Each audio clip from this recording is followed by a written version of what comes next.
Hi, how are you today? This is Debbie of DebbieBookbinder.com, and I had a thought today, or something that I wanted to talk about, and that is, do you have someone in your life that just doesn't like you, and it's someone you can't not see from time to time? I know that can be just awkward and uncomfortable, and even the thought of seeing that person can bring me anxiety. I do have someone like that, someone who sometimes people will tell me what she says behind my back, and it's sort of interesting in a way because she doesn't really know me at all. And it is something that, brings me a lot of pain, and it makes me sad.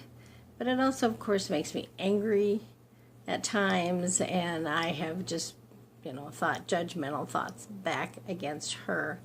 So finally, though, I decided, because this person cannot not be in my life, I just decided to look at her from a different angle, and I decided I wanted to just love her. And that doesn't mean I tell her that. That doesn't mean I, talk to her about this or anything. I just do it. And in a way, I do it selfishly because, because I would rather feel love than pain. And since she has this, thing against me, I know that she must be in a lot of pain herself. So I just have a lot of compassion for her and empathy, and I sometimes just close my eyes, and when I think of her, I just think the word love. I don't excuse me, I don't always feel a deep love for her. I can't just always conjure it up, but I just think it, and often I do feel deep love for her when I just really get away from the stickiness of wondering why she doesn't like me and being angry or hurt about it. When I can just not look at that, I see who she really is. She's a beautiful, beautiful person, and I can just admire her and love her. And that just changes everything for me. When I first started doing this, it was in and out and in and out. But now, pretty much all the time when I think of her in a loving way. So if you have someone in your life like that, be determined. Like I said, you don't have to say anything to them or feel vulnerable about it.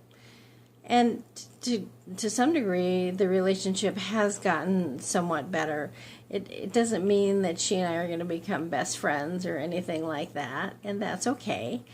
But I feel a lot less anxious now when I see her, and it really makes a big difference. And now you might wonder why I talk about things like this, because I often don't even mention food or eating, but I guess by now you know that I feel that feeling stressed is what causes us to eat things we wish we hadn't, or to eat more than we would like to. And one of the things that would cause us stress is feeling, not liked by someone, especially when you don't even know what it is you've done to cause this. But it's their thinking. It's just what they think. And it's not necessarily the truth. And that doesn't mean that sometimes I or we don't do something that maybe we need to apologize for, or maybe we need to try to correct. Of course, there are times like that. In this particular case, though, I don't. I think it's just my existence that annoys her. So, but it makes me feel so much better when I just love her. And I would rather just love her then hate her or be angry with her. What's the point? It doesn't really do anything or make anything any better. So if you have someone in your life like that, just try to set some time aside, and when you think about that person, just look for compassion and empathy, and know that somehow she or he's believing their thinking, and know that it's causing them pain. So if you have any questions about this or want to talk about it, just email me and let me know. You can, I believe, respond to this email or to this video. So I would love to talk with you about it. So until next time, thank you for your precious time. I really appreciate it. Bye-bye.